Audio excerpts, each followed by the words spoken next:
여호와 샬롬. 주님의 평강이 오늘 예배를 드리는 믿음의 모든 지체들 위해 함께 하시기를 축복합니다. 오늘 함께 은혜를 받을 말씀의 제목은 한 왕을 보았느니라 라는 제목을 가지고 말씀을 살피겠습니다. 이 본문 말씀 가운데 제 마음속에 가장 와닿는 구절이기도 합니다. 내가 한 왕을 보았느니라 라는 말입니다.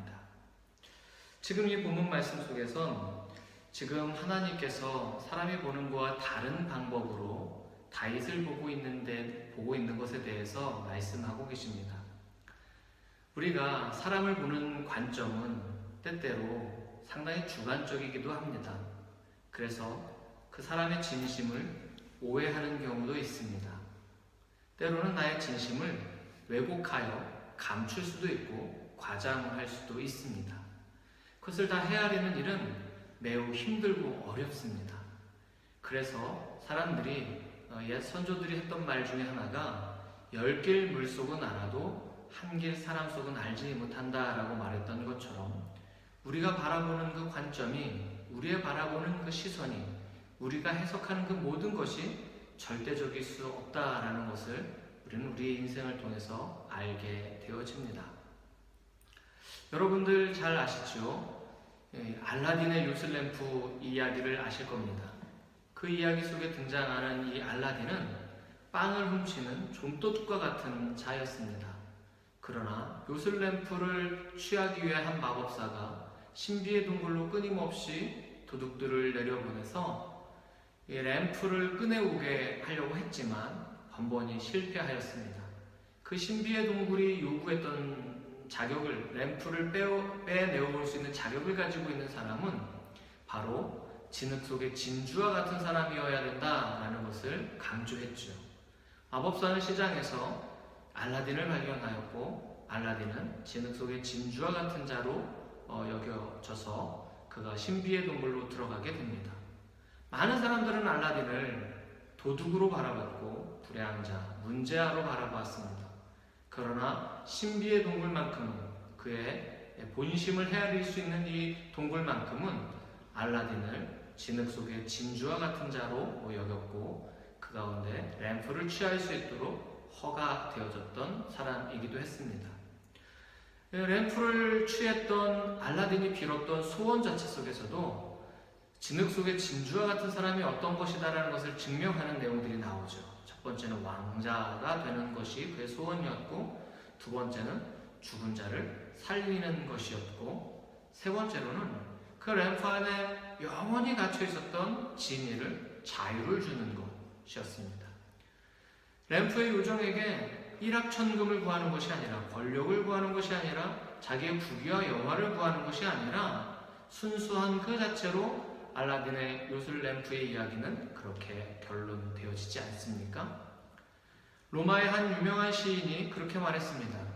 햇살은 시궁창까지도 골고루 다 비추지만 햇빛 스스로는 더러워지지 않는다라고 말이죠. 맞습니다. 진흙 속에 담겨져 있는 진주일지라도 진흙이 진주의 그 본연의 성질을 왜곡시키거나 변질시킬 수 없다라는 것을 표현합니다.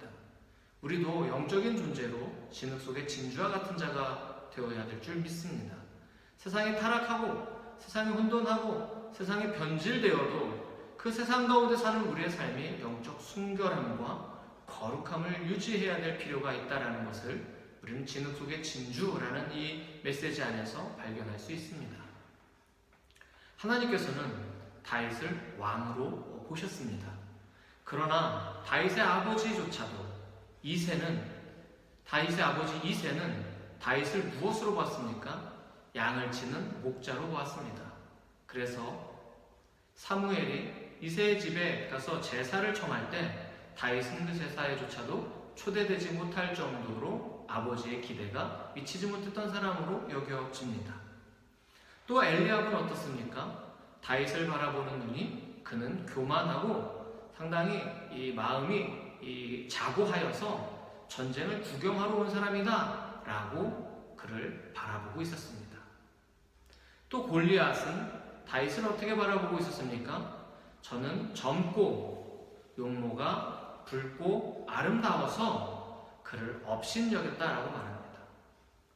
엘리압이 다윗을 바라봤던 그 모습이 하나님의 버림의 대상이 되어졌던 요소로도 우리는 해석해 볼 수 있습니다. 골리앗이 다윗을 잘못 봄으로 인해서 골리앗은 그곳에서 죽게 되어졌습니다. 하나님은 이처럼 사람이 보는 것과 다른 관점으로 우리를 바라보고 계십니다. 성경은 그런 류의 이야기들을 여러 곳에서 이야기하고 있습니다. 기드온에 관한 이야기를 여러분들 잘 아시지 않습니까? 밀을 포도즙을 짜는 그 틀에 숨어서 짜고 있을 때 하나님은 기드온에게 큰 용사라고 말씀하셨습니다.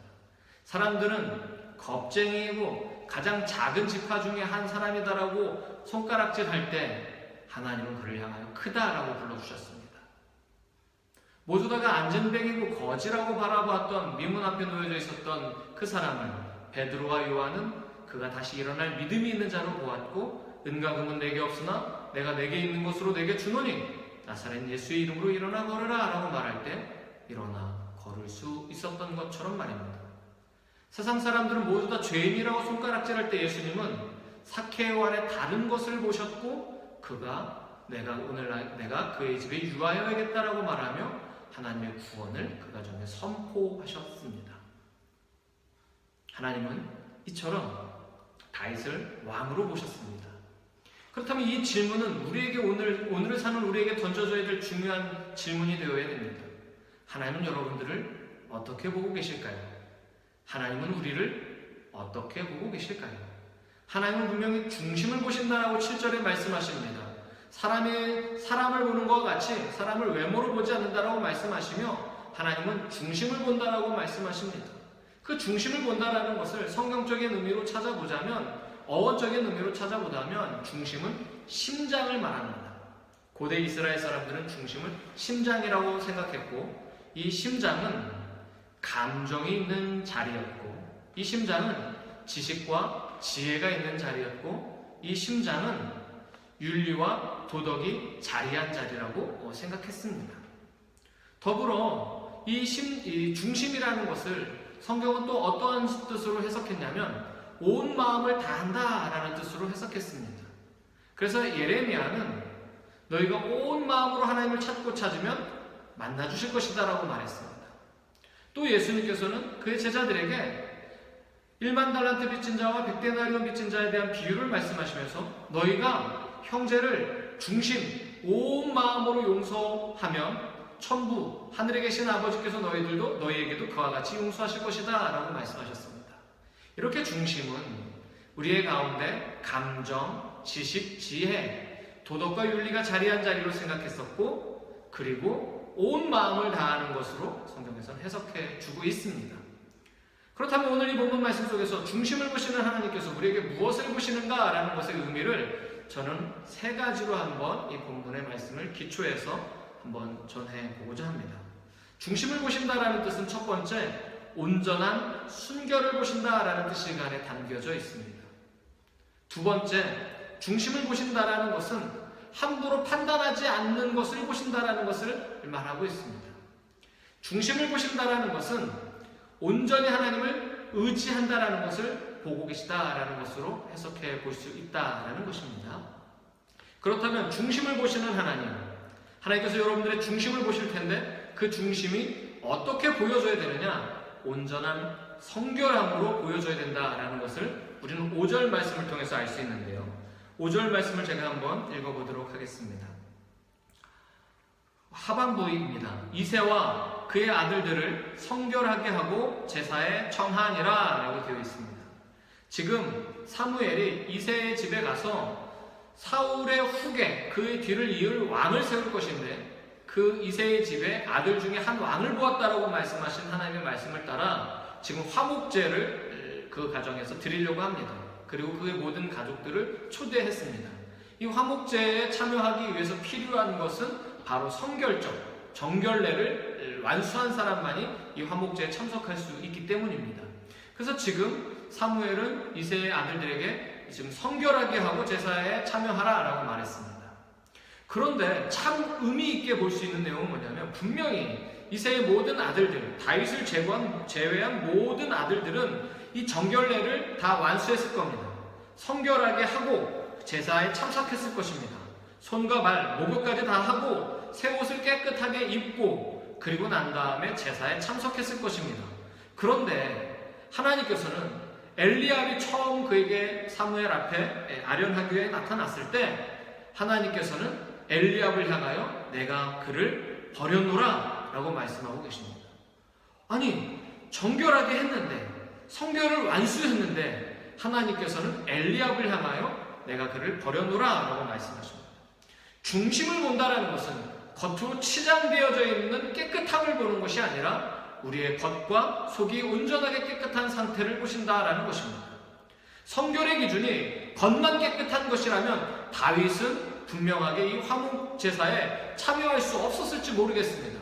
그러나 양을 치던 다윗이 집에 들어와서 어떠한 성결 의식을 취했는지 우리는 확인할 수 없으나 하나님께서 그에게 기름 부음을 허락하게 하셨다라는 겁니다. 예수님께서는 제자들에게 이 겉만 번지르하고 깨끗하고 정결한 척하는 사람들을 가리켜 회칠한 무덤이라고 말했습니다. 바리새인들을 지칭하여 지금 예수님께서는 회칠한 무덤이라고 말씀하셨고 평토장한 무덤이다라고 말씀하셨습니다. 하나님께서는 다윗의 중심을 보셨습니다. 완벽한 성결이 아니라, 외적인 성결을 흉내내는 성결이 아니라 그의 마음속에 하나님을 경외하는 그 마음의 중심을 보셨다라는 것입니다. 하나님께서 여러분들의 그러한 중심을 보시기를 주의 이름으로 축복합니다. 주일날이 되면 우리가 예쁘게 화장을 하고 예쁘게 옷을 갈아입고 머리에 힘을 주고 그리고 새 옷을 입고 이것이 우리가 가지고 있는 정결의 완성이라고 생각해서 우리는 오해하는 것입니다. 하나님께서 그를 버렸다라고 말했던 엘리압의 교훈이 우리에게 찾아오기를 소망합니다. 비록 때묻고 비록 낡았고 비록 부족한 부분이 있다 할지라도 우리의 마음이 온전하게 주님을 경외하는 그 중심을 갖고 있는 것, 완벽하지 아니하고 온전한 상태를 이루기 위한 성결을 주님은 보신다라는 겁니다. 그것이 바로 중심을 본다라는 것의 첫 번째 요소, 온전한 성결을 보신다라는 말씀으로 여러분들에게 말씀드립니다. 두 번째로 중심을 본다라는 것은 함부로 판단하지 않음을 보신다라는 것입니다. 본문에 등장하는 사무엘 역시 함부로 판단했습니다. 그의 용모와 키를 보고선 하나님께서 과연 다음으로 세울 왕이 엘리압이구나 라고 말했습니다. 성급하게 판단했습니다. 함부로 판단했습니다. 마찬가지입니다.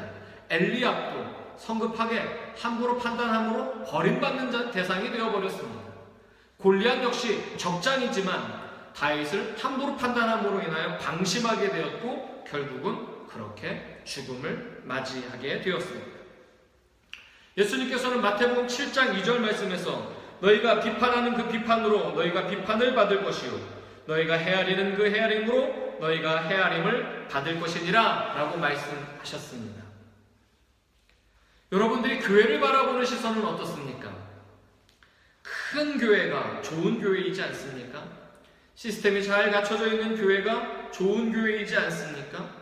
그리고 담임 목사의 학력과 스펙이 교회를 선택하는 데 어느 정도 기준이 되어지고 있지 않습니까? 하나님께서는 사람을 바라볼 때 용모와 키를 바라보지 말라고 했습니다. 우리가 교회를 바라보는 시선이 용모와 키를 바라볼 때 더 이상 교회가 교회일 수 없는 조건을 우리 스스로가 만들 수 있다는 것을 기억해야 됩니다. 코로나 사태로 인하여 우리는 한 번도 경험해보지 못했던 신앙적 위기감 속에 내몰려 있습니다. 이럴 때 누구의 믿음이 더 좋은 것인지 나쁜 것인지 우리는 함부로 성급하게 판단하고 자꾸 분별하려고 하는 욕망이 우리의 마음속에 솟아날 때가 있습니다. 함부로 판단해서는 안 됩니다. 다윗은 사무엘상을 바라보면 사울을 죽일 수 있는 기회가 여러 차례 있었습니다. 그러나 많은 사람들이 이것은 하나님이 주신 기회다라고 함부로 판단하고 함부로 합리화시킬 때 다윗은 분명한 기준을 가지고 있었습니다. 여호와께 기름 부음 받은 자를 내가 죽일 수 없다라고 말했죠. 전쟁터에 나아갔을 때 힘들어 그 전장에 참여하지 못했던 사람들을 향하여 우리가 가지고 온 전리품을 저들에게 주지 말자라고 우리가 그렇게 불량한 사람들이 다윗에게 분을 내며 말할 때 다윗은 그들을 설득시키며 함부로 그 사항을 판단하거나 정죄하거나 구별하지 아니하고 온전한 공동체를 만드는 일에 힘을 쏟았습니다.